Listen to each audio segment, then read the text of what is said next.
Hi, I'm Dakin Matthews, and this is Sheltering with Shakespeare. Today, I want to talk about meta-theatricality. Okay, don't panic, it's not as scary as it sounds. It just means when a playwright, by whatever means and for whatever reason, reminds the audience overtly during a performance that they're watching a play.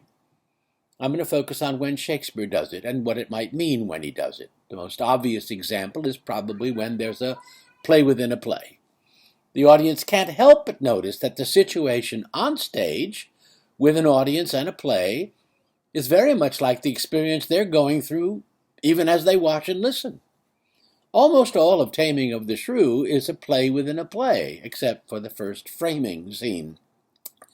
In A Midsummer Night's Dream, for example, or Love's Labour's Lost, there are also plays within a play, so ineptly done that the result is usually an additional level of meta-theatrical humor, although also sometimes a touching or bracing innocence, especially when the amateur players may suddenly be very moving, or the onstage audience is sharply chided for their cruelty.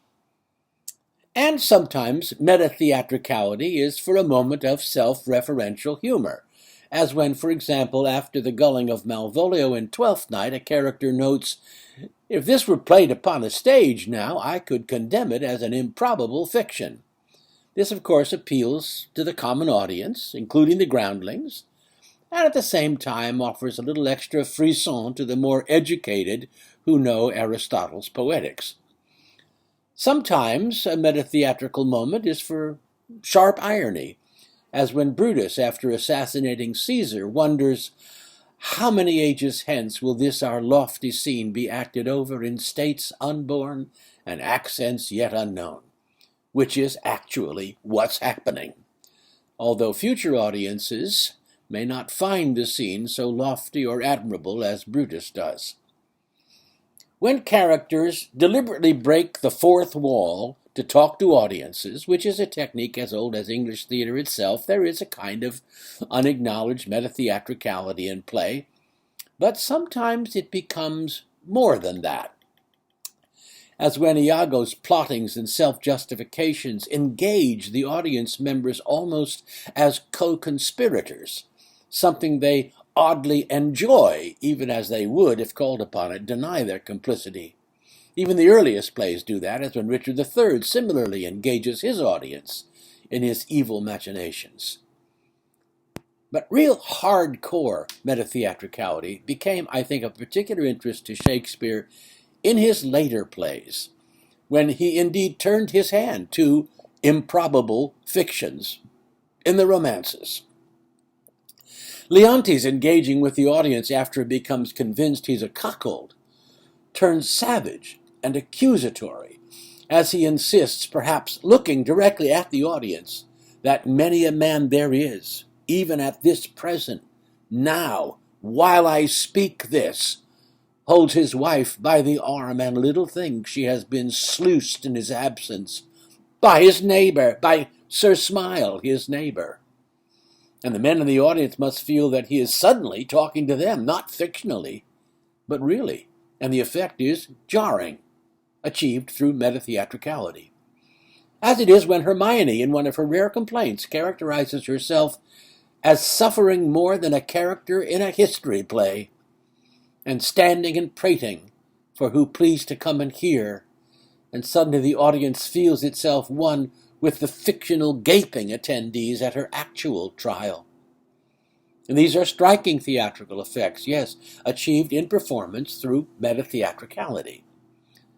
But there's an even deeper level that I think Shakespeare began to explore in his mid to late plays. This is when playwriting and even other forms of fiction themselves become themes in those mid to late plays, when the storytelling itself, whether through narrative or drama, actually becomes part of the story. For example, when characters characterize themselves as no more substantial or even less substantial than actors performing in a play, see Hamlet. Or when the way of telling the story, how much to narrate, how much to show, how much to leave out, and the gap between the reality and the retelling becomes part of the experience. See Pericles or Henry V. Or when the actual insubstantial pageant of the play is a mirror image of the insubstantial nature of the world, and man's attempts to control his environment and his outcomes may be no more or less successful than a playwright's ability to change the world for the better through his fictions. See The Tempest.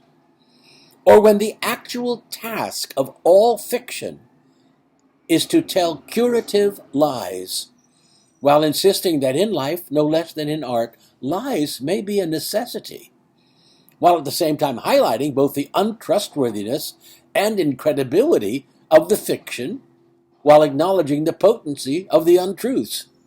See The Winter's Tale. Metatheatricality, at all levels, is nothing more nor less than a playwright incorporating reflections on his own art into the art as he tells the story, sometimes cursorily in passing, sometimes obsessively in depth, foregrounding the artifice and thereby making the theatrical experience even more complex and perhaps even more effective by acknowledging the very techniques by which he imparts that thing we call artistic truth. At times, such explorations on the relationship between the complexity of life and the art of the theater even verge on the metaphysical. I'm Dakin Matthews, sheltering with Shakespeare.